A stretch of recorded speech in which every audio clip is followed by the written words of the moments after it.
All right, everybody. Today is our second day with No Gamblers Nation. My name is Mark Shumsker. For those of you who don't know me, I've been on YouTube for over a decade. It's wild to think about. And here we are, episode number 2, the second time we've been in this No Gamblers Nation. And today's a fun day for me because, I spend a lot of time on YouTube just like talking about poker, and I do a lot of teaching. And today I'm going to get to spend time talking to one of my close friends in the industry who, even though he's a close friend, I haven't gotten to talk to him in years, it feels like. I've been on the phone with him a few times, but his name is Mike Hersh. I used to be a supervisor with him years before that. I hired him, or no, I didn't hire him. Actually, there's a funny story about how we met. Maybe I can talk about that with him. Uh, Mike's backstage right now. He's getting himself all amped up. I see him drinking an energy drink right now. Mike, give me a thumbs up when you're ready to come on, and we'll bring you on. Oh, you're good now? Heck Good yeah. to go, Papa. All right. Love it. What's up, Mark? What's up, Mark? What's happening, man? We're just a couple of dads that work in the casino industry. That's right. I got my little one with me right now. Let's see if we can get through this. Get through this with no mistakes. Hey, listen, you stay here with me as long as you can, and I totally understand what it's like being a dad. How old is the little one? I know his name, Hen- but I don't know if you want. All right, Henry. Yeah, it's yeah. okay. Henry's 3.5. He turned 3 in September, so he's 3.5 and raging. That's amazing. That's Yeah, amazing. thank you. Yeah, it's quite a blessing for sure. Hell Luckily, yeah. I grew up taking care of poker players, so taking care of 3.5-year-olds is right up the same alley, brother. Right up the same alley. There's something to be said for no offense to you poker players out there, but all of us in the industry joke that we're babysitters sometimes. And so we're quite experienced with the little But yeah, ones, the right? the multitasking helps too. Multitasking at a table. It's definitely one of the underrated skills of being a poker dealer for sure. There's a lot of multitasking going on in the Yeah, box for totally. sure. I like to think that a 3.5-year-old is similar to an adult with like 6 beers in them, right? Yeah, for sure, for sure, for sure. Most definitely. Cool. So, listen, this has been a long time coming to get you on True Poker Dealer anyway. Yeah, for And sure. I feel like, I feel like, Yeah, those are cool. All right, look, go play. Go get the tablet. Go, and you could go with us. Come on. Go ahead, this Mark. is, this Sorry, my is, no, bad. this is what real life's like. I'm hearing Henry just chatting. Okay, Here, okay, why okay. don't, Mike, why don't I give you a sec? Just come back Yeah, you're when it's good. a You're little good. quieter Thank down you. there. Thank Yeah. you, Mark. Yep. All right. Listen, that's what it's like, right? That is absolutely what it's like when you have a 3-year-old. And I talked to Mike a few days ago about this, and he said he had a babysitting situation that was all set up. And then just like life happens, he's like, I might have to do this with Henry. And I said, you know what? That's totally okay. Let's give it a shot. And it's worth it. Mike's one of my favorite people in the industry. So as soon as we can get him back here, I'm going to do that. But also, I don't do crying anymore. My kids are older, so I don't want any more of that. And I'm sure you guys don't either. But yeah, today what I want to do for those that are watching is I want to introduce the show in a different way. Last time I sort of told my story, sort of walked down the path of like me as an observer, learning about what it's like to be in the industry. And this time I want to just sort of like get to the why behind it a little bit better and talk about like what's meaningful to me in terms of the idea of No Gamblers Nation. And um, I feel like the thing that I didn't share last time that I really wanted to get to was the idea that we've basically all been in the industry. Like I'm a dealer trainer, and I've got remote school going on right now. This class is incredible, and I feel a responsibility with the students that I have right now and all future students to basically teach them what it's really like in casinos, and not just what it's like having to deal the game, the structure of it, all of the ins and outs of learning how to do the procedure and all that stuff, but also what the industry is like itself, what it's like to be a gambler, what it's like to be a part of this system and how it all works. And to me, that's so important because being in this casino world comes with a lot of exposure to the idea of gambling. And it just doesn't feel responsible to me on my part to send people out into that world without a clear understanding of what that is. And not only that, but I think it's just such a powerful idea to send people out with that education, with that understanding of what it's like in casinos. And I really want to almost infiltrate the casino industry with educated people. Like that is a dream. If I can send people into the casino world and they fully have context for what it is that they're getting themselves into, and I can teach them, how do you hold yourself around this? What do you do around this? That's what this is all about for me. So, Mike, you can give me a thumbs up when you're ready to come back in. You're good? All right. So I'll bring you back I'm now. back. Thank you. Listen, Thank you. we know what it's like. Yeah. So Yeah. let me see. Do you remember the story of how we met? I think we might have talked about this once, but it's been a long time. I remember. Sure. Yeah, I remember, because so how we met was my first poker dealing job was I started at Calder Casino in Miami Gardens as a poker brush after attending dealer school in late 2012 or early 2013, one of the two, 2013-ish. At that time, you had already been at Calder, but you were not there anymore. You were branching out to do something, which that I can't remember. So I was at Calder, and I had heard about you through the grapevine. I had heard about you, and then you ended up coming back to Calder when the room was still under the grandstand. You came back, I believe, as a shift manager again, or maybe you were a shift before and you came back as a floor. But we worked together for a short time at Calder, and then I finished out with Calder, and I think you at some point moved on to do something else. And then we very quickly reconnected at Creek because when that room ultimately ended up closing its doors, that poker room closed, sadly. It was such a great room. I took a poker floor job at Creek not too far after, which you were at Creek at the time when I took the job. And then we worked together for many years at Creek.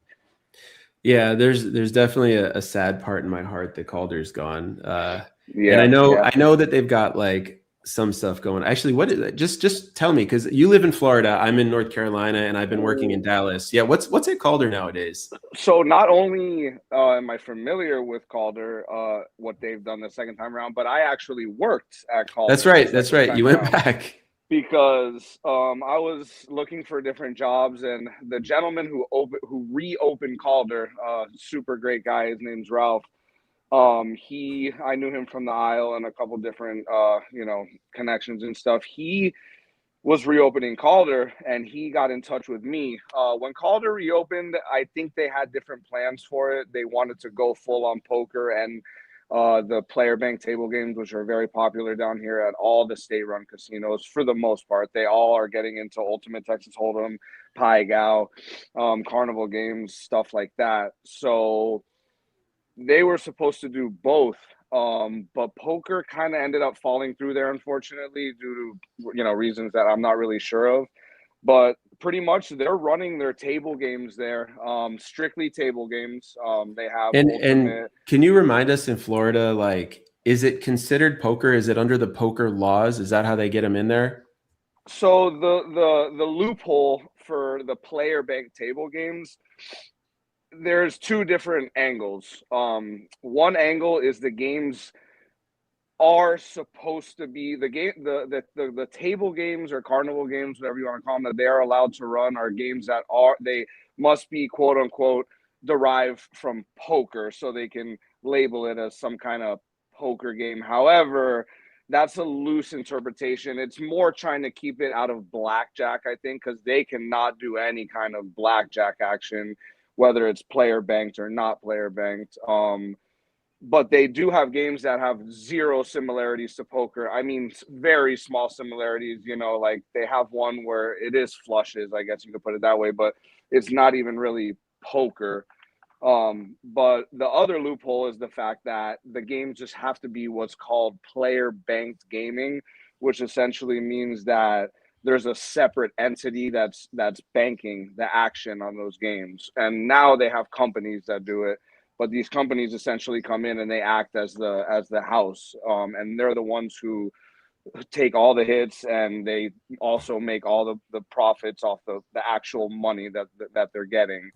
The casinos just make money off taking rakes from those So games. so nowadays, so you deal poker nowadays. You used to be a supervisor. I supervised with you at Creek, Correct, and correct, nowadays you're a poker dealer at Mardi Gras, right?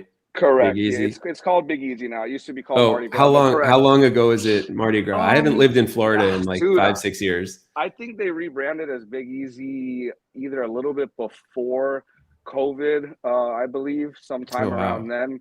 I wasn't that familiar with Big Easy because it's a little south of, where I live. It's bordering Miami poker, you know what I mean? I'm more of Right.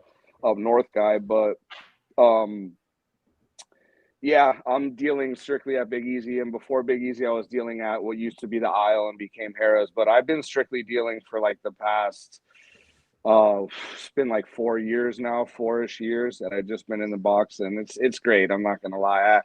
I love being a manager. I love flooring. I love so much aspects of it, but just getting in the box and just pure dealing, there's really nothing like it. It's just such a chill job. You know what I mean? You don't have to convince me. I supervised and shift managed for like 7 years, and my last 5 years that I've been in the industry, I left for a while, but when I came back, I've just been dealing. Like Yeah, I dealing. If haven't you been if flooring. yeah, if you got the chops for it, it's just such an easy gig if you ask me, man. It's just and it's a lot of fun. I'm blessed to work in a really fun room. The room I work in is just locals room, and it's just a lot of 5 card PLO action. The no limit games got a lot of action. It's a really fun room, so Do I'm they do happy they to have enjoy any of the that. table games there? Well, and that's another thing. I don't want to. I listen. I'm a poker dealer. The first casino I worked at that I had to deal those games was my last casino, which was Harrah's, aka Isle, and then I floored those games as a supervisor at Calder, and I like it. There's a lot of things that's cool. It's cool to learn something new, and it is a little break from the redundance of dealing poker hands all day, because dealing poker can get a little redundant, but it's personally not my full cup of tea. There's a lot of reasons why it's just like I don't necessarily prefer it. Now, one of the things that turned me on about Big Easy, it is the few or only state ran poker room down here, I believe, that doesn't offer those games, and they don't really have any interest in doing it, apparently, at least right now. So I'm just strictly dealing poker there, That's which I great. like. Yeah. So anybody in South Florida, if you heard that, if you don't want to deal with the table games, which I hear people complaining about them sometimes, some people like them, but some people complain Just about it. like with everything in life, there's ups and downs to it, but some people would probably prefer not to deal it, especially those that don't like to stand up for long amounts of time, because you're not Totally. sitting down physically in the box. Big Easy's all poker nowadays. And you Yeah, said that also, there's yeah. 5 card high PLO there, huh? So Big Easy, to plug my room, gotta love it. Yeah, of course. There's no place on earth like that, because it's so ingrained with the 5 card that there is no such thing as 4 card PLO at Big Easy. You cannot, or will not, or cannot there's no 4 card PLO. It doesn't exist. You can't Wait. play So hold on. Is 5 card PLO a Florida thing for high, big or is time. it just Big Easy? It's No, everywhere no, it's there. big time in Florida now. PLO is like, but Big Easy is definitely like the mecca for the lower limit games, and by lower limit I mean like 1, 2, 5, 5 card PLO. 200 to 1,000 type buy-ins. At Hard Rock and all the big rooms, they're all running 5 card. Like if obviously Hard Rock is the most massive venue here, and they're always running a lot of PLO, and I believe 98% of it is always 5 card. And I know Big Really? O. I know 5 card high low as Big O, and we used to deal that a lot at Calder a long time ago, and that's a great game. They have a Big O game at West Palm that goes a lot. That's what I know as 5 card. They just call this 5 card PLO. I mean, I don't even know how long that game's even been in existence, but that's just regular old 5 card PLO. Definitely high only. We run a lot of 2-4 Big O there. Like smaller limit Big O. They love to play it, but it's obviously 5 card. You know what I mean? Yeah, Yeah, absolutely. yeah. We have a It 8-16 mix game that runs there a lot, and they play 4 card and 5 card in that game. But that's the only time you'll ever see 4 card going on there. that's interesting because I genuinely did not know that 5 card PLO had spread everywhere in Florida. I see, I see Big O 8 or better. They call it Congress in Texas. Yeah, I've heard And Congress. Yeah, and Congress. but I mean they play it sometimes. For the most part, it's just four card, or for the most part, it's just four card. I wonder. I mean, that usually the way that things work is once a place switches from one thing that's less gambly to another thing that's more gambly, and in this case, four card to five card, it Yeah. starts to spread to all the places that like gambly. So, okay, hold on. Are they taking a rake at the table? Yeah, so Big Easy, they're a little, they don't really do a lot of time rake action there. I mean, we run a lot of like our bigger five card games that we run, for example, we run like, it's like a 10-25 a lot, and even bigger 10-25-50 sometimes. Those games that we run, what this shocked me when I first started working there. Those games run, we take rake and jackpot. These guys are sitting there playing 10, 25, 50, and they're in for the high hand. There's a little inconvenience to the dealer about that for sure. As a, I'm dealing 10, 15K pots with all black chips, and I got to break down the black chip to put $3 into the jackpot slot. You know what I mean? But yeah, we don't run a lot of time rake there, so we're taking regular rake there. 10% max. We go to $3 max at six or less.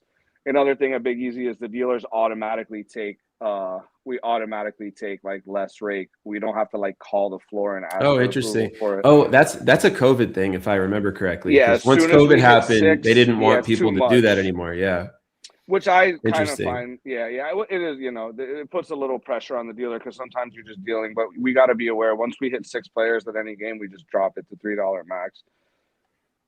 Interesting. I'm sitting with that because, for the longest time, it was one of the worst things you could do as a dealer to reduce the rake on your own, right? Like if Exactly. they get Correct. down to No, it's six and a dealer says counterintuitive. anything, Yeah. they say, do not reduce the rake on your own. Don't offer it to the players. But then COVID happened, and it's like it was too hard to, like, To there were all these manage. Yeah. panels and stuff up on the tables where there were plexiglass, Yeah. And plus because everything was playing yeah. short. Yeah. Yeah, everything was short to begin with, and so it goes up to six, goes down to five, goes up to six, goes down to five, and so yeah, that changed it so out. So they still have that. Okay, I've learned a few things about Florida for sure, and they're definitely interesting.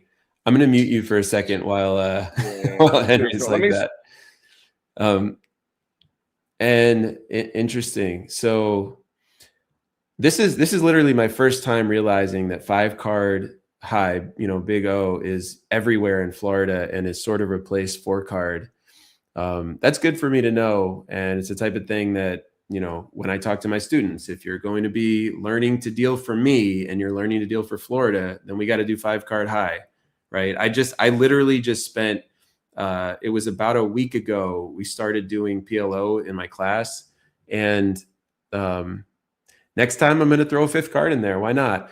But it's like, it makes sense that in Dallas, if you're back, yeah, you're good. It makes sense that in Dallas they would only do four cards because with four card PLO you can fit 9 people at the table and they take an hourly fee as We're opposed eight to a max too. rake. We're eight max at all games, and eight max at five You're, card is pretty much what you could do. All our games are eight it max. was weird. I went to Cherokee and I played 1-3 no limit Texas Hold'em and they were 8 max there too. And I was Every just like, game I we mean, I have, guess yeah. I don't know why they never went back to 9. That's it another just, COVID thing. They never went back to yeah, them. To tell you the truth, let's be real. I think it's better for the casino because they can open more tables of and take course. more rake. Yeah. But Instead I of heard 9 what you tables, were you get 10 saying. for Yeah, sure. I was to touch on what you were saying. When I was muted when Henry was having an issue with his lollipop. Um, uh, five. Let me tell you, dealing five card PLO is psychotic for becoming a dealer who can read hands. I to this day dealing the big five card games, I will openly admit that reading hands is the hardest part about dealing that game by a country mile, especially when they're running two boards, bomb pots, all that stuff. And it's just a bunch of people at showdown, and it can get reading five card PLO hands will make you a great card reader when it comes to that, because you take it for granted. I go to a Hold'em game, and especially since I deal a lot of five card, and it's just so you know much easier to read hands. And even in four card, believe it or not, but once you put that fifth card in there, man, reading hands can become real tricky really fast for sure. They started doing the bomb pot tables in Dallas like a few Oh, years bomb pots, ago, yeah, bomb and pots are crazy. the double board bump pot for me is one of the things that helped me read hands quickly, because Oh yeah, there's no worse feeling than being the only person at the table that doesn't know what people have. And like I'm an experienced poker person, yeah. and No, it can be like like when you that. It first can start be seeing like that, that. it's absolutely crazy. It took me about 2 months to be able to have it before the players, and that was dealing a decent amount of it. The last time I was in Dallas, they had 5 card double board bomb pots, and it was like a $5 table. I don't know if it's still there, but I Yeah, think that they can were get just tricky. experimenting with it. That can get But tricky. Yeah, I and that want has to to. do. Go ahead, Mark. Go ahead. Go. Well, I was going to say I want to change our direction a little bit and just Yeah, sort let's of change it up. stay with what we're doing with No Gamblers Nation in general. And part of the premise of this show, and part of what I'm passionate about right now in this moment with this show, is just sort of talking about, I want to ask you specifically, when you first got into the casino industry and you went to that blackjack class with Mario, I think was in it with you, or Yeah, the yeah, poker class with yeah. Mario. You went to poker I school. was in there with Marco, Um, correct? Yeah. like what did you know back then about, like, forget about poker for a second. Poker is a game of skill. People have bankrolls. People Sure. learn strategy in order to win in the long run. Okay. But we work in casinos with lots of other stuff too. And when you first started, what did you know personally about just gambling in general? Like, where were you at personally for yourself? Well, I used to play strictly poker when I got into dealing poker, and I was, pretty young, and I was never really into those types of games. So to be honest, I mean, the best answer I could give to that is nothing. Nobody. I went to a school in, Hialeah, Florida, that teaches you really good. That was a great school that taught me how to deal poker really well. But it's like you said, we know what poker is. For better or worse, people lose a lot of money playing poker, mostly bad players. But poker is a game of skill. Poker is like chess. Poker is like this and that. I knew a lot about poker, but I don't know anything about blackjack. I've barely played a hand of blackjack in my life, being 38 Even to years this old day. to this day. And as far as what I learned about how a casino operates, how much money they're making, how bad this game is, how good, I know nothing or was never told anything about any of that. When I started working for casinos, they dig into it a little bit, mainly with all like the training for what is it, all the anti-gambling training and all that type of stuff, and then all the procedures and stuff like that, all the rules and regulations. They dig into it a little bit. And I believe even at some casinos they might have even given some kind of like numbers on the winning percentages and stuff like that, but very scarcely. So you would say, even now, how long have you been in the industry? Since what, 20 2013, so 2013. So coming up on 13, 14 years. Yeah. even now, I think I'm hearing you say that you don't really feel like you fully understand all the Well, math over behind it and everything, right? the years, I've done my own research and I've made my own judgments based on what I've seen over the years, for All right, well, sure. let's have you take a guess right now, okay? And if I said this to you in the past, and you're going to guess it correctly, but let me ask you, in your best guess, okay, if you were to go into a casino and play roulette, which obviously you know what roulette is, and for anyone Yeah, that's which I've played watching, roulette before, for sure. I love all right, so roulette. It's a you giving it a blast. shot, It's a all blast. right? Absolute blast. Yeah. So if you were to play roulette, and let's say that the dealer gets one spin off every like minute and 10 seconds or so, right? That's about right, wouldn't you say, right? Sure. Yeah. Yeah. Okay. So, and this is part of the thing that for me, like, people haven't talked about out loud in public, in my opinion. And I just think it's so interesting to like really nail some of this stuff down. Okay. Let's say that the dealer gets one spin out every minute and 10 seconds in roulette. All right. And you have the choice to bet red or black every single time, just the even money bets we're going to talk about for a second. Okay. How many hours of playing, where it's a little bit less than one spin per minute, how many hours of playing do you think that it takes in order to have a 1 in 1 trillion chance of being ahead in the long run? Well, I think we've maybe I think I have guessed the answer to this question before, and I think I said somewhere around the range of like 15,000 hours or something, and I think I was very, very, very, very wrong about that. That actually sounds familiar. It sounds like Yeah, something that you yeah. had said. Do you have any updated guess? Maybe I gave you an answer. I think we talked about it, and I think it was a very small number that I was shocked to hear. It was like a couple hundred hours or something like that. You said, right? About 300 hours. Yeah. Yeah, which is nothing. And I remember also not really understanding the question as much, even though I did answer it like kind of in the same way. But listen, of course it's an astronomical number. I mean, the same way as you can't the whole world could shuffle a deck of cards and it would never be the same shuffle twice. You know what I mean? That's a fun statistic. I Correct. personally I like that one a lot. That's a Um, great statistic, and poker is also random to a point, so but I it's just nothing. Yeah, nothing like these other games. I mean, these other games are, you know. But I mean, do people not know that? Do people really not know that, Mark? I don't know, because you know what I think about gamblers. You know what I think about gamblers, and let's listen, hear and I it. dealt table games, so I got a taste into that world. Remember, I've dealt with nothing but poker players, strategists, people that either think they're really good and are really good, or maybe they're really bad and they know they're bad. But even the bad players can get a small edge at poker. You know what I mean? But these table game players and stuff, I feel like a lot of them know that they're playing a losing game, and I think a lot of them just essentially go to lose, because losing is a part of gambling for poker players and for other people that play slots and stuff like that, and they go there to lose. That's Well, why they go listen, there, and it's part of the thrill. over the next Yeah. few months and or weeks and months, I'll be talking about the thing that you just said, which is why people keep going back if it's losing. And I have this up on the screen. I just want to touch this for a second, okay? Even money, like $30 on red consistently, or $30 on red or black, it doesn't matter which one in traditional roulette. 298.1 hours roughly until you are statistically, from a statistical significance standpoint, you're a 1 in a trillion chance to be ahead in the long term. Okay, it only takes 6 hours to have an 84% chance of losing in the long run. It only takes 16 hours, and this is the green we're looking at. This is even money. 95% statistically significant loss rate. 98% is 24 hours. 1 in 1,000 will still be up in 57 hours. 1 in 100,000 will still be up in 100 hours. So once you in your life have I've hit been that guy. 100 hours playing roulette, betting even money, and I'll tell you what the red is in a second, just in case it's not clear, maybe for anyone that's watching.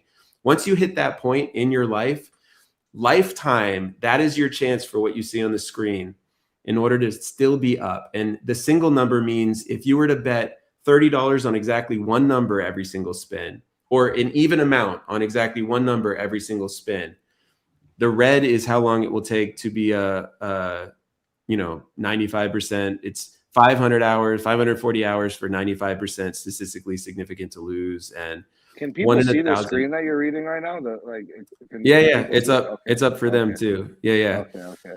Yeah. And so, I put this up just because it's interesting, right? Like this is how the casino industry works, because we're talking about one person with 300 hours, but if they have 100 people playing roulette, all of a sudden it's only 3 hours, right? And then they have a 1 in a trillion chance of losing to that whole room.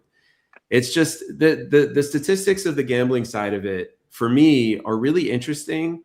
And you talk about gamblers are there, they want to lose. The They thing that don't a want to gambler lose. gets, well, no, you're right, you're right. They don't want to lose. Gamblers are there, they're playing, and they're used to the feeling of losing. It's a part of it. The thing that a person who's gambling gets is the positive feeling from the wins, and that's what they're seeking, right? I mean, it's Absolutely, a sure. simple way of saying it. Yeah. Yeah, yeah, yeah. And there's a lot of personality types, and gambling and in poker too. I mean, poker players are not as far off from slot players and blackjack players and roulette players and baccarat players There are. as I would think that maybe it used to be, or that people think it is. It's kind of similar in my opinion, especially these days. Poker's a lot different these days. The world has changed so much, like in so many ways. And in the old days, it was a lot different. These days, there is a lot more pressing on let's gamble, let's flip, let's play bomb pots, let's play high variance, crazy games, let's play 5 card PLO. Let's, it's very, the game has gotten pretty gambly, in my opinion, compared to what it used to be, for sure. At least in South Florida, poker's different everywhere you go, for sure. Well, I mean, it's interesting because as a casino, you're trying to get people to play a game where the casino has an edge in table games and in slots. And in poker, the poker players that are the winners at the game of poker are trying to get the people that are not as good at them to play more and more too. So it is in everybody's best interest, the gamblers playing poker and the pros playing poker, to want it to be fun, to be gambly, and all those energies that go back and forth around all that stuff. Like, that's why 5 card is probably so popular. By the way, how many 5 card games are there at any given time? Like, or what percent of the room would you say it is? Well, it's not a large percent of the room, in the fact that, we run a lot of limit games and a lot of 1-2 no limit games, and we have a couple 1-2-5. We got a 1-2 no limit, $5 under the gun mandatory straddle. So we got a lot of those games running. I'd say we will be running like 3 to 4, maybe 5 1-2-5 PLOs. That's the base limit for it's $1-2 $5 bring in. And then we'll run, maybe 1 or 2 of the bigger games and stuff like that. Nothing really too more than that. Big Easy is great for poker, like as far as a lot of the South Florida rooms go, but I'd say that that's pretty much our average of tables, even on the weekend. We're usually running, 19, 20 cash games on the weekends. And only, maybe 4 or 5 of them will be PLO. All right. Well, that makes sense. And I mean, that's the fun game to gamble at for a lot of people. That's for sure. Yeah. No, I like dealing that game too. I mean, I'm pretty hooked on dealing that game, in the sense that it's just action. It's good for the dealers. It's a high ceiling. You're dealing a lot of big pots. There's a lot of cards out on the table. I always think about it when I'm dealing 5-card PLO. What is it? You're dealing out, 90% of the deck, to 8 people. You know what I mean? Dealing out 40 cards. You know what I mean? And then you're putting 5 board cards if they run it once. So that's literally the whole deck is in play, for the most part. Totally. And are a lot of the limit games, are they still chasing high hands? Like, I remember that's how it was in Florida, maybe six years ago. Yeah. So we run 2-2 limit there, which obviously, 2-2 limit. That's a high hand game. That is a high hand, fast paced game. You better be quick. You better be ready to go, because we're playing for hands there. Now we run 3-3s, which the 3-3, I call it that's the big boy game. Like the 3-3s, the pots get big, boy. I sometimes these pots are getting bigger than these 1-2 no limit games. What is 3-3? It's 3-3 no limit, or is it limit? 3-3 limit. No. I'm talking about our limit action. 3-3 is just like a little step up from 2-2, 40 minimum buy-in, and they like to gamble at that game. They're chasing high hands at those games for sure, but definitely, I mean, you can win money in those pots. It's a lot of big pots in there for the limit. But yeah, people are still absolutely chasing high hands. I mean, and for example, at Big Easy, they chase high hands at 1-2 no limit as well. And we let them run 2 boards at Big Easy, and they run 2 boards all the time just so they can look for a high hand. A lot of times, they let you do that on the second one. Yeah. So at Big Easy, you can qualify for high hand on both boards. They take double jackpot if you choose to. If you choose to run 2 boards, they take. I see. They just take it. They take $6 instead of 3 for the jackpot. Why not? Yeah. And you qualify on both boards. Same thing with bomb pots. When we do hold'em bomb pots, like every time at Big Easy, when a new dealer sits at 1-2 no limit, there's a double board bomb pot every time a new dealer sits. So there's a lot of bomb pots going on over there. And in that bomb pot, you qualify for the high hand as well. It's a $10 bomb pot, double board bomb pot, no limit hold'em bomb pot.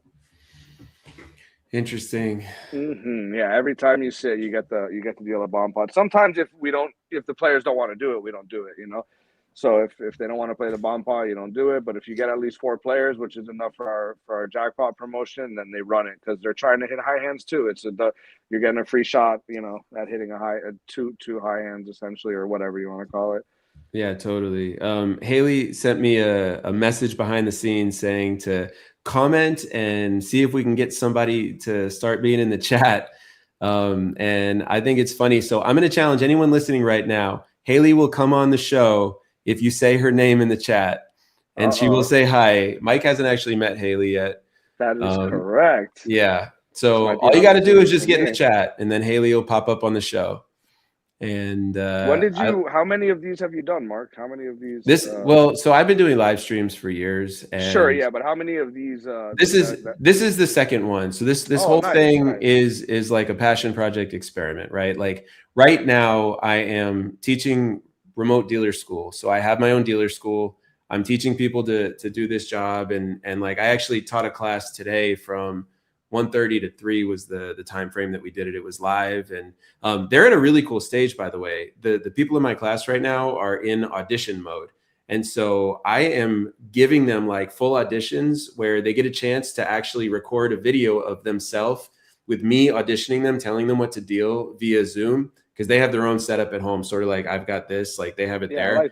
I dictate all the action. I tell them like, you will deal the hand, and I even talk it through like it's a real audition, because to me it is.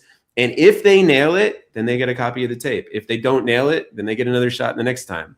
Hey, and it's a pretty cool system. I failed multiple auditions at my dealer school. And that's part of the thing, man. Like you can say it is hard to audition if you don't know the feeling of auditioning. Yeah, right? Let me tell you, poker auditions are so weird. In the beginning, they are like, they're terrifying in the beginning. I don't know what it is like, but for me, at least personally for me, like once you crack that first egg and you get that dealing job, and then that's not what makes you pass the next audition. Like that has nothing to do with it. It's becoming a dealer. Once you get in the box enough, it goes away. In the beginning, that feeling of being in the box, whether it's real players or an audition setting, it just feels so uncomfortable. There's no other way to put it, but it fades so quick. I mean, it fades so quick. Well, and I just want to slow you down for a second, because you just said something that you nailed it on the head.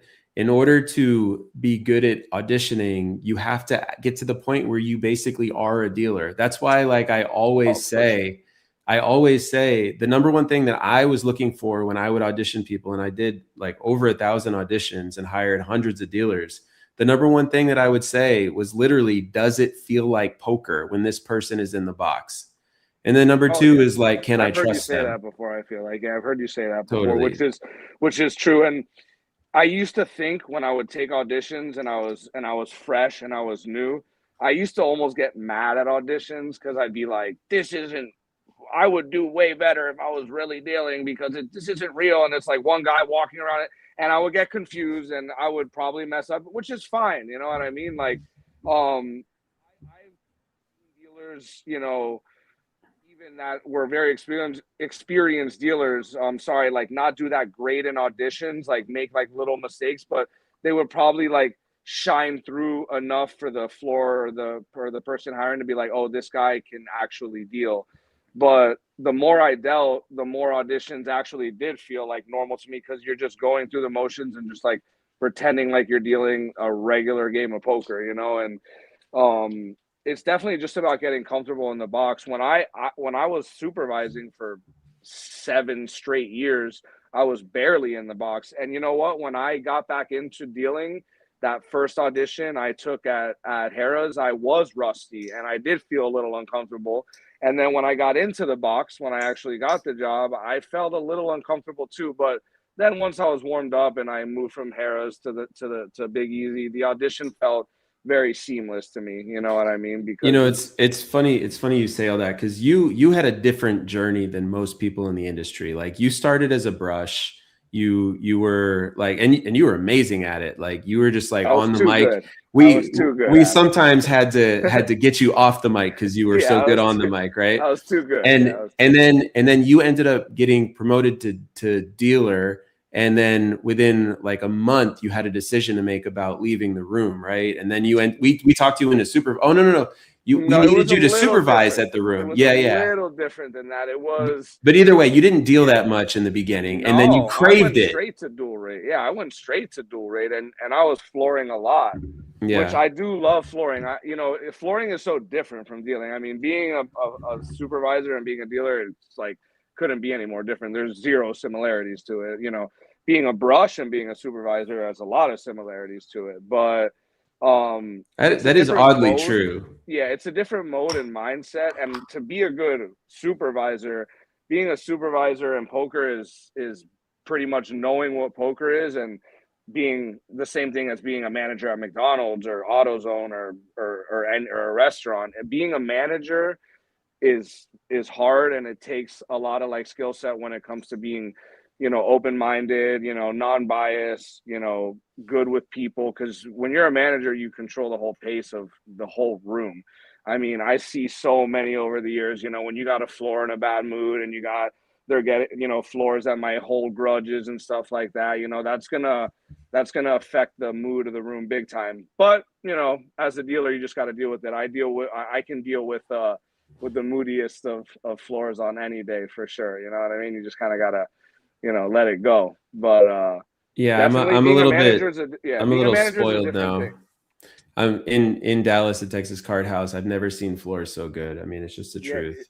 is that the room? That's not the room that Victor worked at, right? Yeah, he's still the COO there. Oh, nice, So nice, nice. Yeah, what he's a now great above guy. all of them, and Jeez, wow, those Victor really skyrocketed, huh? he did. Yeah, he worked his way up Unbelievable. for Texas Card House. He's done a great job there, and they like him. And Texas is a hard place to be in if you're at his position, because you're navigating. I mean, you saw the thing with the Everything lodge. that's going on there, of course. Yeah, The yeah, lodge just got shut down. They've got all this stuff going on. I don't understand all the details yeah. completely, Me neither. Yeah. but I mean, just to speak about that for a second, from what I can gather, I'll say this: if you're in a poker room in Texas, you have to know on your own without as much state interference and help. Actually, you have to know, I got to do Title 31. You have to know to do that on your Correct. own, Yeah. because Yeah. that's a federal regulation. It's not a state thing. And so when I saw, and I have absolutely no idea if this is related, I literally have no idea. But when I saw that they said money laundering for the lodge, the number one thing that came to mind was, I wonder if they were perfect at Title 31. Because if they were not perfect at Title 31, that puts them at risk for that exact charge in investigation. And Oh yeah. so Yeah. it's Oh not, yeah. it's misleading. It's like, it's not about whether they were actually laundering money. It's about whether or not they Oh were well. following the Yeah. federal regulation. Listen, Mark. Putting even the word money laundering into it. I mean, so like you, I don't know anything really about what happened. I didn't look into any court docs or anything like that, but I would make the same exact assumption that they got jammed up, that has something to do with Title 31, and that's what money laundering is. Money laundering is as many different things. So it could have been, these people that have a lot of money that aren't criminals, or just poker players, and they're just putting money in chips or maybe in boxes, and it's not getting claimed correctly. That's what Now what happens is, when it's all over the internet and you see it got shut down for money laundering. Yeah, you could eat that. You could eat that. You assume that, oh, what is these guys that run this place stealing money and laundering money? That's not what it is. You know what I mean? I'm not saying that's not what it is, but Yeah, I'm well, sure we don't know. me We're and you just were on the speculating. same. Yeah. Yeah, I'm speculating the same thing as you. They probably just got jammed up with some paperwork, and they don't have the help. Listen, I can't move to Texas. I wish I could, because I would be in Texas so fast. I think out It's of good anywhere in there. the U.S. to deal poker right now, I wouldn't be anywhere but Texas. There's I'm kind there's of there's no such thing in Texas right now as 1-2 no limit. And what I mean is, the 1-2 no limit games there are 2-5. Yeah, this It's scares me a just, little bit though, and I've always been scared about that. Not just with this last thing, but I'm a little fearful for Texas poker, just because they need to just figure it out. I mean, they need to figure out a state ran commission. They need to get a gaming commission. They need to fix it. You know what I mean? Why can't you play Texas Hold'em in Texas, dude? I mean, come on. You Well, I know, like mean, this. you can, just not at the lodge right now. Sure, yeah, And but who's next? You know what I mean? Like well, who's next? that's actually Yeah, the thing. I mean, it's complicated. Like the state has gone, or the different cities have gone after. I mean, look, it's all just money, and I genuinely don't know the answers to what's happening and all that stuff. It is interesting that they targeted the one with the famous owners, right? And correct. Yeah, I that's don't what, think Doug Polk or Brad Owen or Andrew Nemi, I don't think they own a large percentage of the room. I don't really understand the dynamic there, but regardless, I mean, they're the figureheads of that room. And you know, just to say it, like, it seems to me like there's whatever the reason is that they have this whole room on hold seems political. I have no idea that that's true, and it sucks for the people that work there. And like, yeah, I yeah. I feel bad for the absolutely, dealers. Feel there's bad a for the couple staff hundred there. people right It's now rough. that can't make any money there, and Yeah, that's that's tough. hard And to hear. oh yeah, yeah. You know, Yeah, the poker industry is volatile like that in one way or the other. You know, it's definitely. But at the same time, that's just tough. You know, hopefully, but I'm sure you know the company hopefully is doing what they can to take care of their workers, and they'll be back before they know it. What happened to that Haley in the chat? By the way, I don't think we ever got that, huh? no, well, I mean, the whole thing is if you're watching right now, say hi, right? If you're watching, say hi, and if instead of saying hi, you say Haley, then someone named Haley will pop up out of nowhere, Yeah, yeah. No, and then you'll see her. we got Yeah, lost on that. No, I mean. yeah. I don't know. It's fun. Listen, you asked me like what is this show? How many of this? This is the second time I've done this, and I'm teaching a remote school, and like No Gamblers Nation is a thing. I'm honestly I'm passionate about educating people on how it works in the industry, and I want my students to go understanding what they're getting themselves into. And I mean, it took a long the time of observing to really understand how casinos work fully. Like, Yeah, casinos are a different world for sure. It's a different totally, world, and you know what? I have. What's a job? You know, we all have these jobs. Working in a casino is just a job. That's all it is.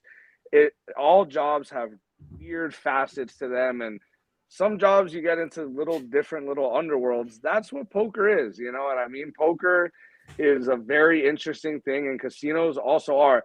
Casinos have a dark side and they have a light side, just like everything else. I mean, I've met so many amazing people over the years at casinos, whether it's people I work with or guests.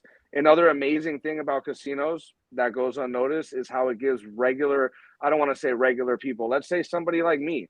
I, you know, had no direction. You know, I was, you know, I never went to college. I never knew what I wanted to do, but just somebody like me can just take a class, or you could go learn to deal blackjack, you know, and table games, and you can literally turn it into an absolute career. I mean, you know, and people don't know a lot about casinos. I've worked in casinos for, you know, over a decade, and 90% of my family, they have no idea what it even is or what it consists of, you know.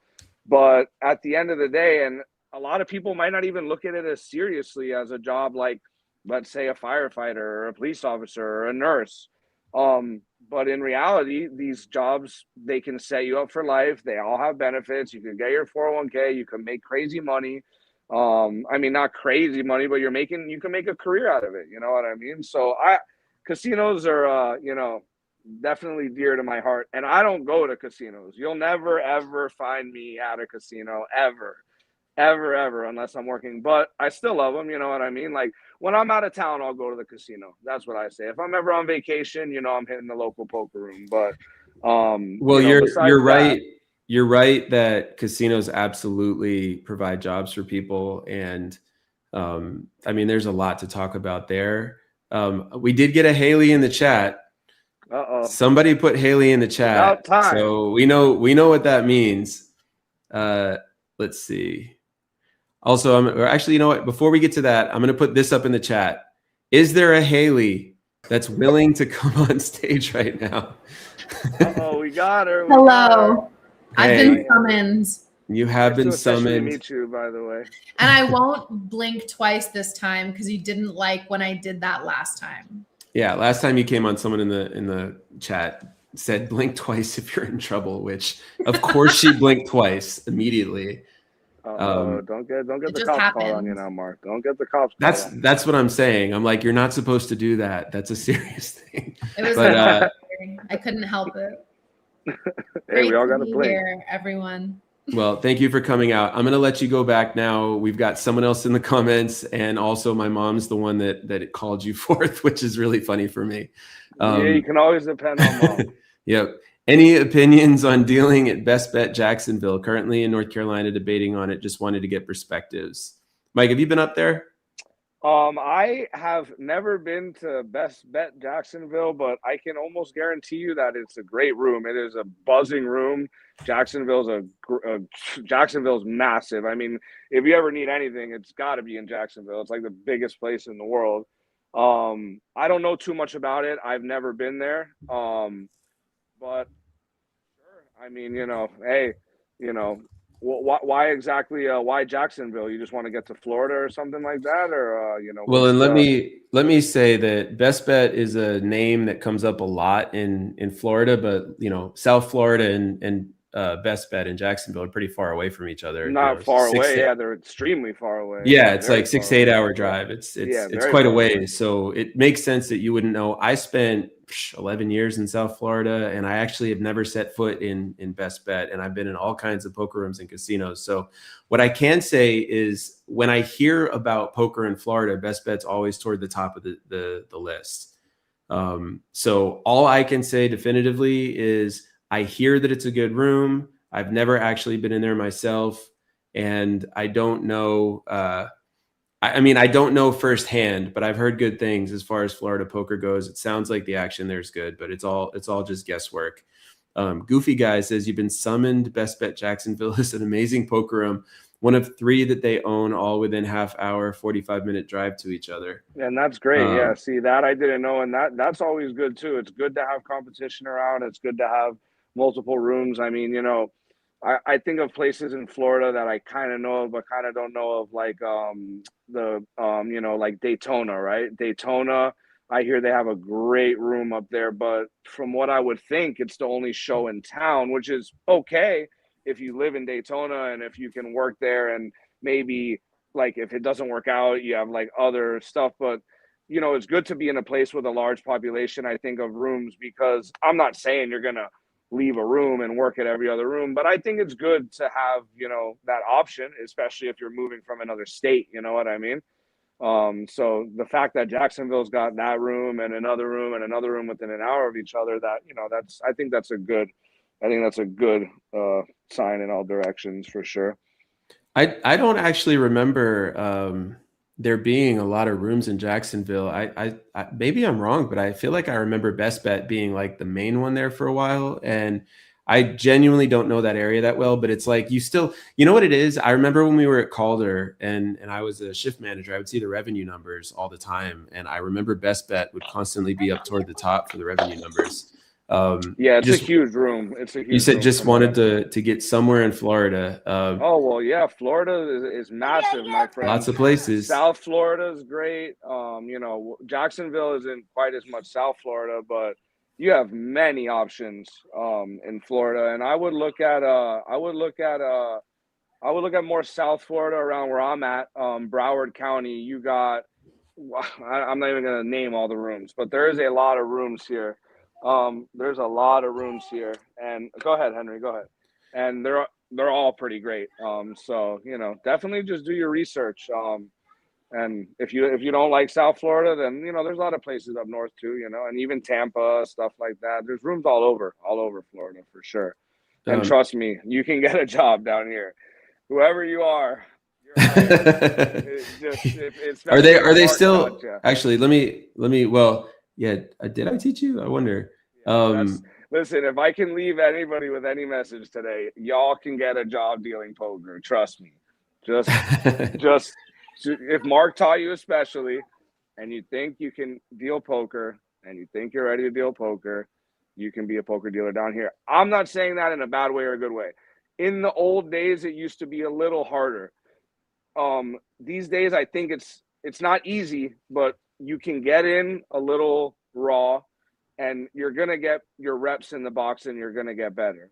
That's what I was saying when this whole thing started. There's no way to get good at dealing poker by practicing. You can get prepared to deal poker, and you got to really focus. When you're learning to deal poker, you focus on all, the rules and all that stuff, but really getting the flow for it, you just got to get in the box. And once you get in there, you'll be just fine. You don't worry about it. And let me slow you down for a second. So I say this all the time. There's 3 stages to dealing. Okay. Stage number 1, you have to learn how to pass the audition.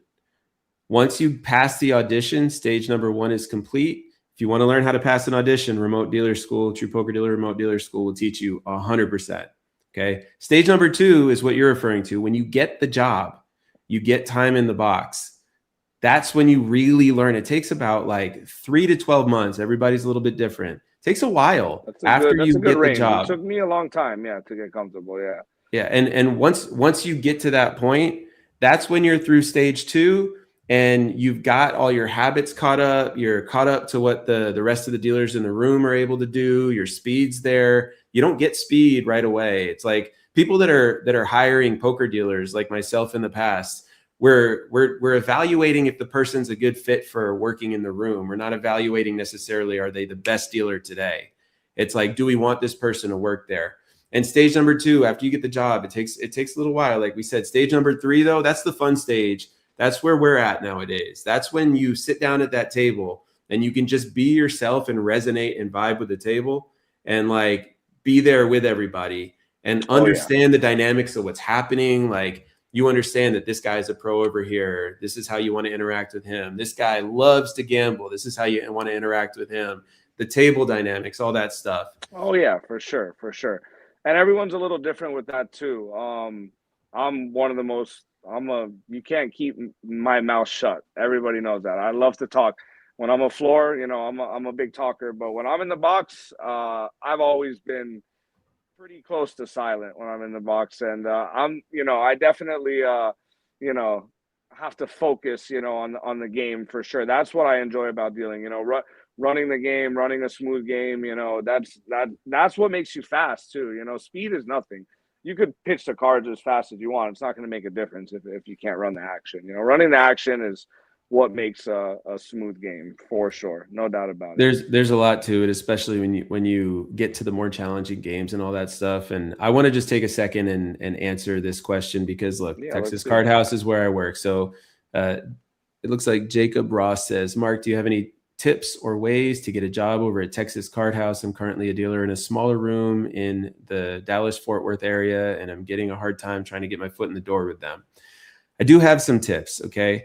Tip number 1, you need to time it right with them, okay? The way that poker rooms work in general, they have sort of an ebb and flow to hiring, and Texas Card House over the last couple of years specifically has had a dynamic where when they have tournament series is usually when they need new dealers.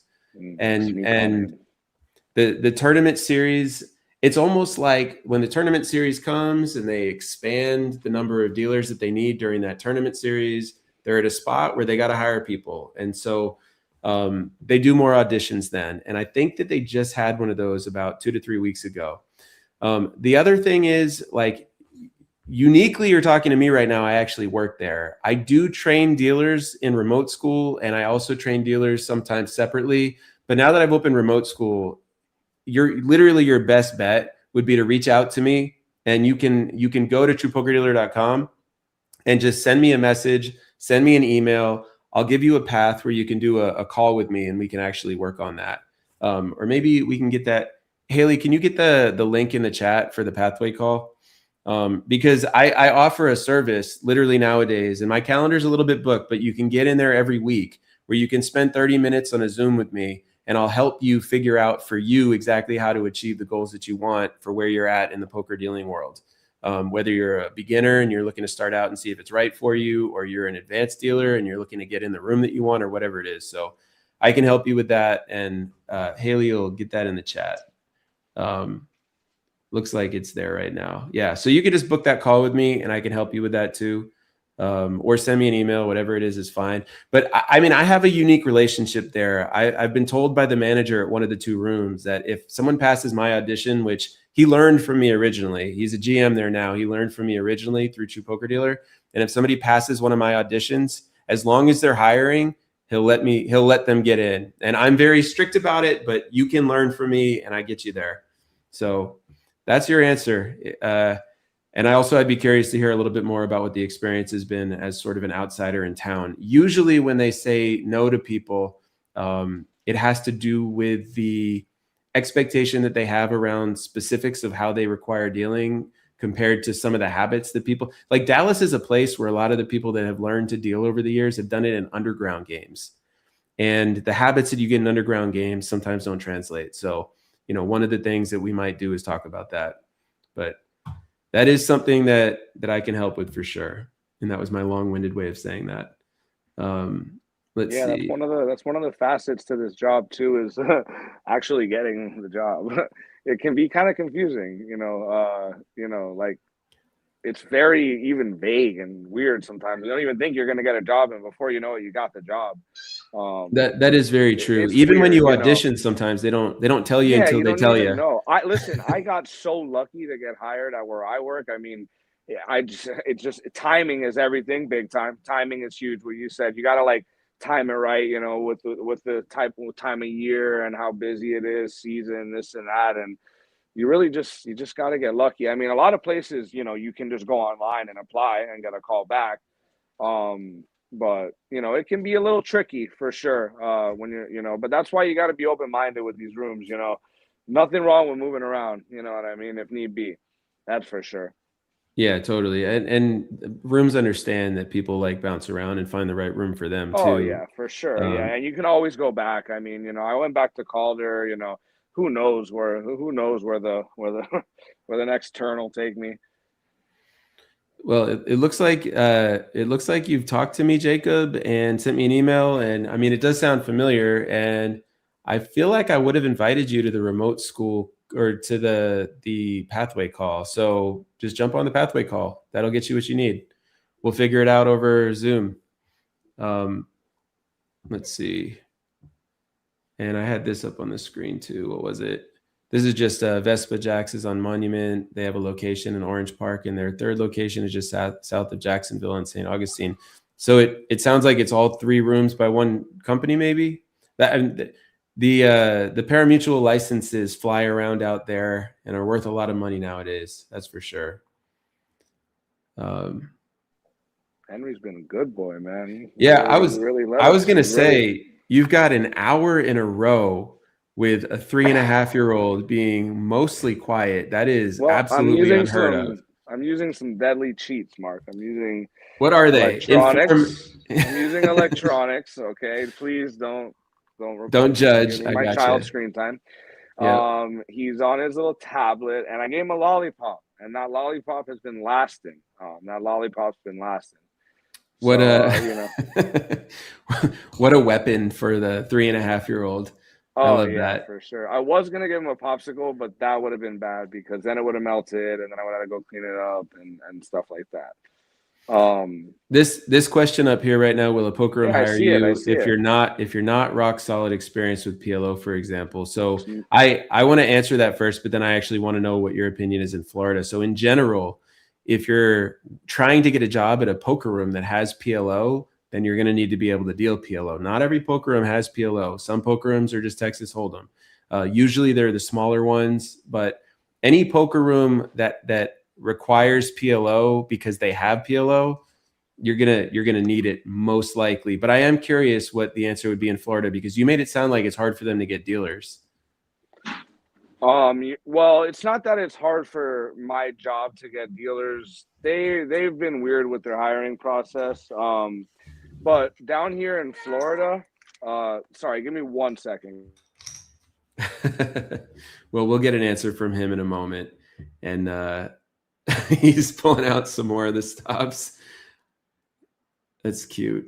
This is what it's like being a dad. By the way, he's a poker dealer. He's got a 3.5-year-old. Being a poker dealer is a great job when you're a parent, especially when they're young like that.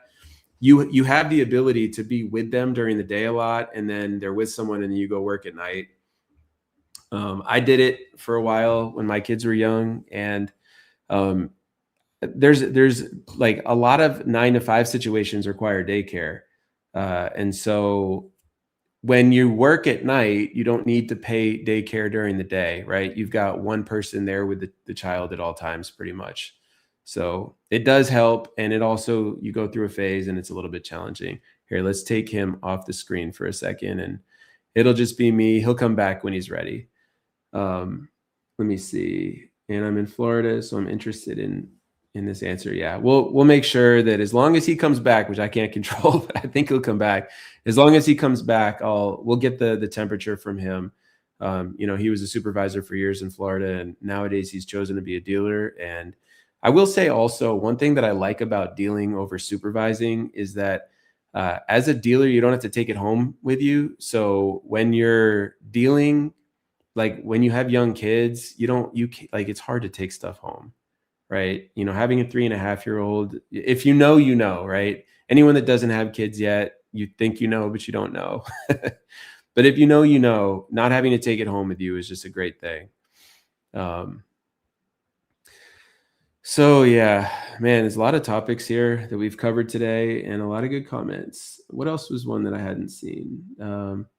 This says, yeah, that's happening here in North Carolina. It used to be no competition for Harris. Now there's Hard Rock and one opening in Charlotte.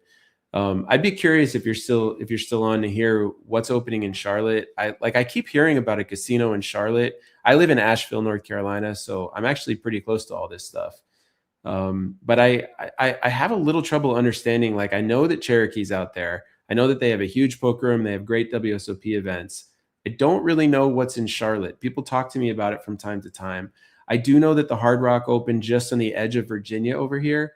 And the casino has a lot of people in it. The poker room seemed to be okay. I didn't see a ton of people the time I was there, but it hadn't been open for that long. So yeah, I'd be curious about that. Let's see what else we got.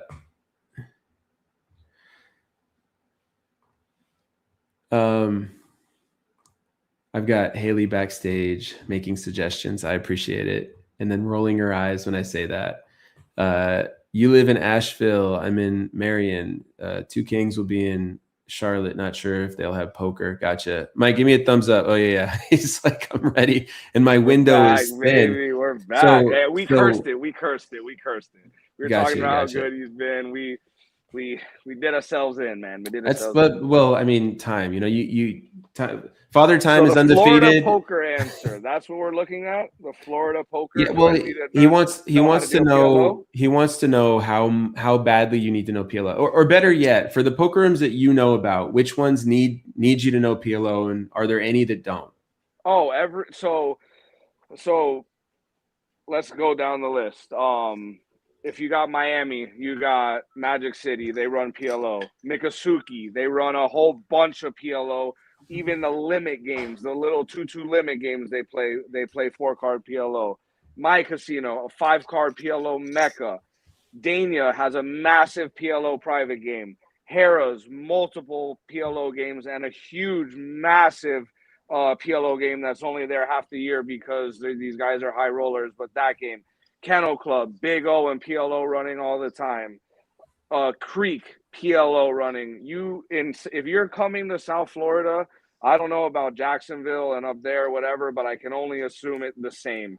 This is a PLO nation down here. You need to learn. You need to know PLO for any poker room down here that I can even think of. Absolutely, and don't even let that scare you, because PLO is just PLO. You just got to learn it. I would say, even, I don't know how other states are, but yeah, down here, man, you gotta know your PLO for sure.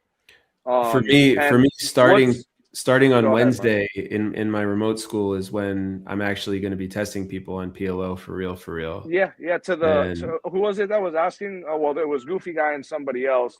But for both of them, I would wonder No, what it was Goofy Guy for both it was. questions. Goofy Yeah. Guy. Okay, yeah. I wonder what, just out of, and this might be like a sidebar to it, but what is it about PLO maybe that you think that you would need more help with and stuff like that? Just out of curiosity.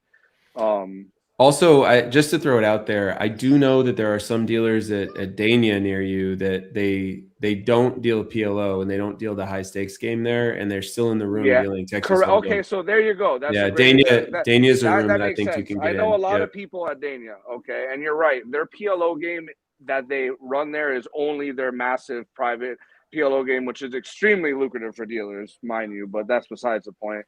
But but you're right, Mark. But my answer to that would be, why would you not learn to deal that game, especially if you're coming down to South Florida? Even if you work there, are you not going to want to take the opportunity to deal a wonderful PLO game that you can make a bunch of money at? I mean, and what if you get tired of Dania and you want to go somewhere else? I mean, I would say, listen, we weren't really talking about this, but if you want my opinion on what a dealer should be able to do, regardless of what games they're spreading in their room, I really think PLO is really the only other game besides Texas Hold'em that you need to know how to deal to go to pretty much any room and be able to deal. Now, that's not true because there's a lot of places and a lot of states that run games that I don't even know how to deal, which I probably should know how to deal. All these crazy Badoogie, Badesi, Raz games, all these, draw games. I don't even know how to deal those games. But, because I don't think you really need to, necessarily, like unless it's room specific. But I would say with the popularity of PLO, I would say it's the only other game besides Hold'em that you really need to know how to deal. I mean, I deal stud all the time. I deal stud high low all the time on this mixed game at my job and stuff. But stud isn't really as popular as it used to be, at least down here. You know what I mean? Yeah, I mean, I definitely focus in remote school on Texas So Hold'em Goofy and Guy, yeah, Goofy PLO. Guy gave me the answer that I actually, for some reason, thought that he would say, because a lot, for me, PLO, the hardest part of the game was always reading hands and stuff. But a lot of people are definitely get weird about the math at PLO.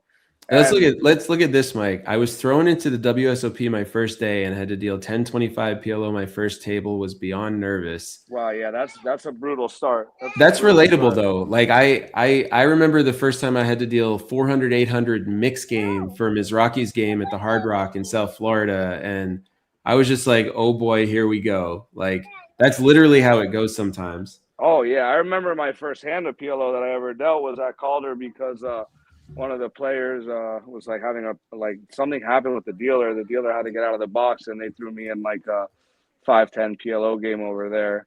But yeah, no, that's a heck of a start. But sometimes they say it's good to get your feet wet. You know what I mean? It's good to get your feet wet, just to throw you in there, and and sometimes it might be a little easier than you even think. The high limit PLO games can even run a little smoother sometimes than the lower limit games because the players are a little more seasoned and stuff like that.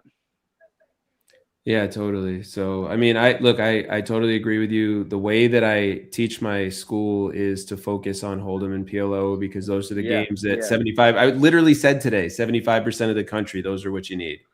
And the math at PLO, it's funny. I always tell people this, and it's like I've said it so many times I almost don't even believe myself anymore when I say it, but it's like people are afraid of the math in PLO. And to those people I say, I was always afraid to be a poker dealer because I was bad at math that had to do with anything as far as like calculating math in my head and anything that had to do with math. To be honest with you, I was very, very poor at math. And when I started getting into dealing poker, I thought it was going to severely hinder me, even when it came to like taking rake and stuff like that. But not only that, I'm not talking about all other stuff, but when it comes to PLO math, boy, is it a lot.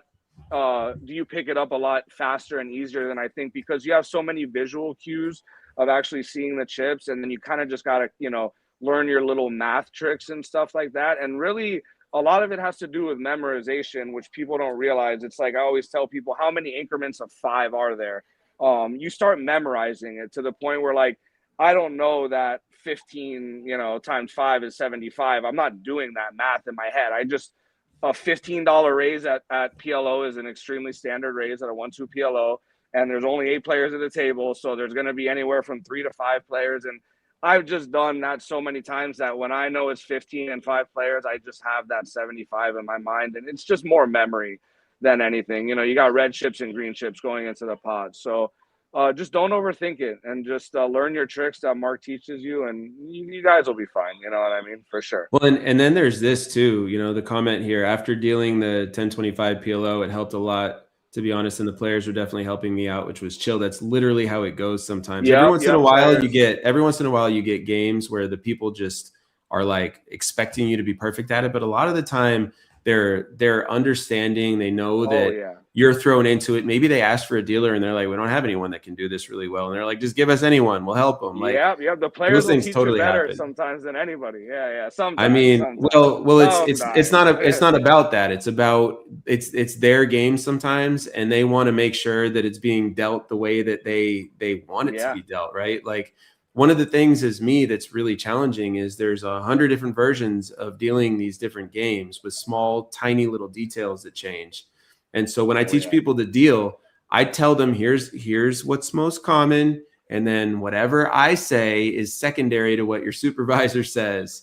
It's like, you got to learn out there. And so one of there's this guy that's in Dallas that over the years has been so patient with the dealers that are receptive to it, right? There's a skill around being receptive to the instruction of the players. And you got to understand when it's a violation of a rule and not. But for the most part, the players are going to walk you through this thing that they walk dealers through 30 times a day for some of it, like the more complicated stuff. Oh, yeah.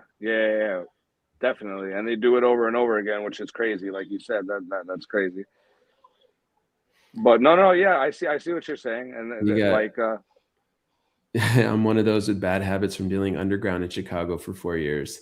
I mean, that's just how it works. I have a method. If you ever want to join my remote school, I have a method that gets rid of all these habits, and it's very effective. I take anybody that wants to be in there. I'm happy to help people that just want to get better. Yeah, I've been thinking about switching to lefty dealing. You know what I mean? I am lefty, but I deal righty. Wait, you're lefty and you deal righty? We had this conversation years ago. It sounds familiar. Yeah, it's actually a problem I still have to this day. So I'm lefty, and I'm a really hardcore lefty. Like, I cannot barely do anything with my right hand. Hold on. All right, this is me pitching righty for a second. All right, now let's just try this. I've barely ever tried this. I think it's doable. So it's this, and then it's nope. Pitching lefty. I mean, yeah. I know now. That's crazy. The reason I've been thinking about doing it is because my full dilemma is from all my years of brushing and supervising, and I can cut chips so amazingly good with my left hand. Okay, go ahead, Baba, lay down. You're under the covers. I can cut chips so good with my left hand, but I'm not really that great with my right hand at cutting chips. No matter, even though I've been dealing again for another, straight in the box for the past 5 years or so, like that's tough if your deck is in that hand and you can't do anything about it. Yeah. So when I'm like counting bets, if it's not the river and I have the deck in my hand, I'm a little I'm not as proficient as I am with my left hand, which is something I've been trying to work on. That's just a random. I had to deal a couple with my right hand just to feel okay about myself again. No, yeah. That was interesting though. I mean, I do actually tell people I've known at least one person who injured their primary hand and couldn't pitch with it anymore. And had to switch. Yeah, this was like over a decade ago in the industry, and they did it, and it was weird at first, and they did it, and in that little bit of time, I was able to go from how the hell does this work? What was that, like 2 minutes, to like, okay, I could probably teach myself to do this. Yeah, it's a good way to break bad habits too, because if you have bad habits, your muscle memory is so ingrained. But if you switch hands, you get a fresh start, Yeah, totally. Goofy says, I will agree with you coming from player side. I'm used to all of us on a regular basis giving assistance to the dealers. Yeah, I mean, and it's interesting too, because ideally the person who's a player who's helping the dealers is someone who actually knows what's right, you know. Yeah, yeah, it's definitely there's times when it's works and there's times when it's great and there's times maybe when it's not, you know what I mean? Yeah, I think that's a exactly. big part of being a dealer and a player too, is knowing when, there's different situations. Let's just put it that way. But, definitely along those lines of I would say it's more prevalent in bigger games or like private games and stuff. But when you get a player, it's like you said, they'll do it multiple times a day. So like a good example of that that's kind of off, but not really, is like when they're playing a different type of game. You know what I mean? Sometimes when I tap a dealer out, they don't tell me what game it is, because these games have little different variants sometimes, especially the private games and stuff. So I'll usually ask the person who I know to be, that guy at the table who always knows what's going on. Hey, what's going on here? Oh, we're doing, because at Big Easy they do a lot of weird straddles. Sometimes they straddle under the gun. Sometimes they're doing like button straddle with a $25 blind raise out of the big blind. They always do that there. It's this weird Big Easy thing. So they'll tell me like what's going on, and it's like you said, they tell that to every dealer that goes in the box. So it's nice of them. You know what I mean? Um, No, you that's definitely, literally yeah, the question. You sit down at the table and you look yeah, and you're like, "Oh, there's something different about this table." You yeah, don't yeah, you yeah, don't you don't freak out that you don't know what it is yet. You don't worry about that. You don't go in there believe, like, once you learn how to deal, you know how to deal, and then you can just yeah. say, "Hey, what's this game?" Have you ever dealt Dramaha? I've never dealt it, no, but That's I've seen, yeah, it's like the first time I sat down at a table and I had to deal Dramaha, the question was, okay, what is this game, right? Like you just have to yeah. ask that question. They Oh sit you yeah, down at the yeah. table and it's a flop game where they do discards before the turn or right after the turn. Well, no, That's it's before crazy. the Yeah. turn. Yeah. But it's Oh, I so mean it's it's like just kind like of there's like stuff like that. pineapple, but before the turn. Oh, before the turn, you said. Yeah. But it's what is it? It's 5 card though. Yeah. I Oh, mean serious. literally like I'll deal it once every 4 months, maybe twice every four Yeah, and they'll give months. you a And refresher. then That's I how I just was. like, I'm like, Yeah, what is it again? And then you just like communicate what you're doing. Like, all right, I'm yeah. gonna They burn and they bring the used to have turn, and a then it give you yeah. discards. Yep. They used to have a OFC Chinese, open face Chinese at Harrah's that these 2 to 3 guys would always play. And I had never dealt it when I was at Harrah's. And same thing. I just jumped in the box. They told me what to do. And, that's the thing about this business. It's so different than any other business that you can literally sit there with the guest. They're playing for real money. They can kind of guide you. And the poker world is more open than it gets credit for. And I've said it from day one. And I know, with this, whatever direction, with these videos that I'm going, and we could sit here and talk for hours about how I don't think that poker is a black and white subject in very many matters at all. There is a couple black and white situations in poker, but most of them are not black and white. When it comes to You're talking about rules, the right way to do it, the rules, all that stuff. yeah, Yeah. yeah, I think there's always like yeah, exactly. Yes, the rules and just even a lot of other things, people might find it counterintuitive to sit at a table, not know what kind of game is being ran or what's going on, and to sit there and ask the player and have an explanation from the player and be like, "Oh wait, do I have to clear that with the floor?" And sure, there's things you do need to clear with the floor, but that's all part of the business, is kind of figuring out those gray areas, because they are gray. You know what I mean? Yeah, totally. They're All gray. right. So we got a few more minutes before we wrap up here. And I don't know why I just want to ask you this because I haven't talked to you in a while. Have you dealt to anybody famous recently? The only famous people I deal to are baseball players, and I deal to multiple MLB and past MLB baseball players. I'm not that familiar with baseball, and Oh I'm not man, going to it's name lost drop on all of you. them. But besides the baseball guys, no one notable celebrity wise that I can really think of in the past couple years. Just those baseball players, and we got a couple billionaires that play in the big PLO game that I deal in. They're kind of celebrities if you look at rich people being celebrities. But I mean, that dynamic is fascinating. It's the one thing about dealing poker that gets you an experience that you otherwise would probably never have in life, where as a poker dealer, you literally get to sit down at the same table as billionaires sometimes, especially for the high stakes games. I mean, I've done it plenty of times. It's fascinating. Yeah, it is Billionaires. fascinating. It is. And, I like to deal with people like that too, Of because course. I like talking to people like that are like so different from me. Because to me, they're not that different from me. And I really love to sit there. And like I said, it could be any celebrity, any billionaire. I'm going to treat them just like I treat a regular person, because that's just kind of like the type of guy that I am. You know what I mean? But I love it. I love that you can be sitting next to this guy that's so different from you. And even as a dealer, you can become, friends with these people, friends on a work level. And that's one of the great things about the poker industry. You meet so many people through it. And I make the joke at my table almost every single day, mainly to the higher limit players, about them trying to get me a job, because, I'm always open for another job. And I know if I really needed a job, I really think some of these guys would bring me in, to be 100% Well, honest. that's another thing too. There are so many stories about poker dealers that end up keeping their poker dealing job and then doing other stuff too. Like, Oh what yeah, was oh it? It yes, was like, yeah. I mean, it's just all you get a ton of networking at this job, oh and it's huge just networking for sure, yeah, for sure. no, for sure. All right, we're gonna do one more comment and then we're gonna wrap up. The nice thing about sitting down at a cash poker table is they're not playing against the house; they're playing against each other, so they're going to be honest about how to play. That's mostly true. Sometimes the people that you're playing against don't want you to know how to play against them, but it's definitely true.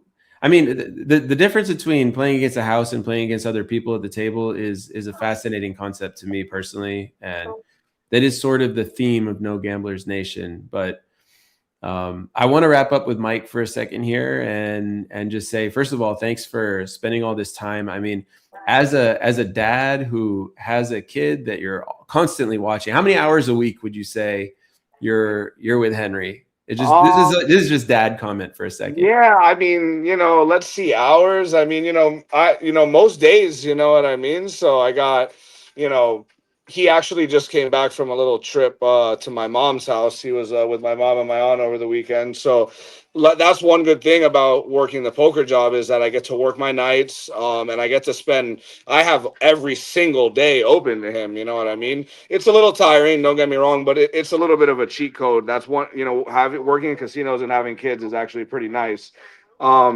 But yeah, I'm lucky with that job. I'm lucky enough to spend most every weekday with Henry. I get to put him to bed almost every single night, except the weekends when I work.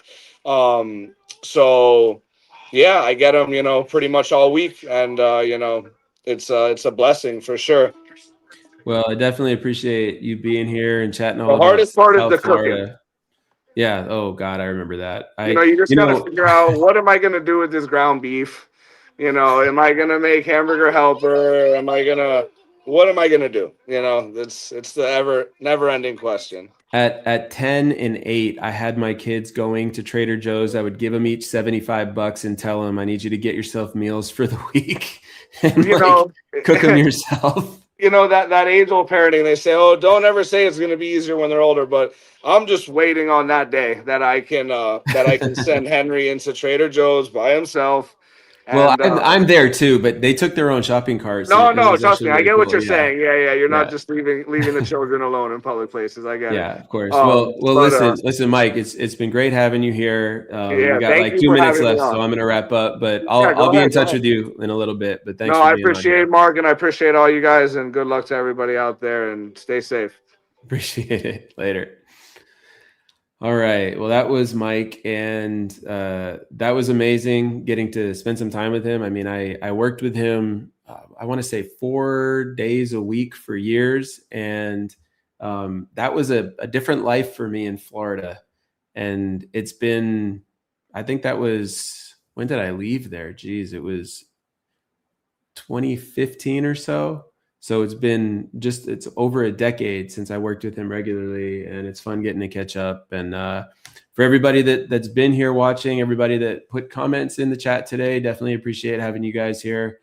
Early bird ends tomorrow night. So if you want to get into remote dealer school, if you want to be one of the few who are lucky enough to work with me directly in remote dealer school, early bird ends tomorrow, and the next class starts April 13th. So I'd love to have you in there. If you're thinking about it, you want to work in the industry, just give it to yourself. Like, do it. I just am starting week number 6 with my current school, and it's just an amazing experience getting to go through this all with them, teaching them how to deal. And for me, it's really fun because it's like, where else do you get to do like 10 auditions each, right? Most dealer schools, you don't get to do that. And plus, I give you a little bit more than teach you how to deal poker. You also learn a lot of stuff like No Gamblers Nation says. You get to learn what it's like in the industry. You get to prepare yourself properly in a few different ways. So if you were here watching today, appreciate having you, and I will see you guys tomorrow.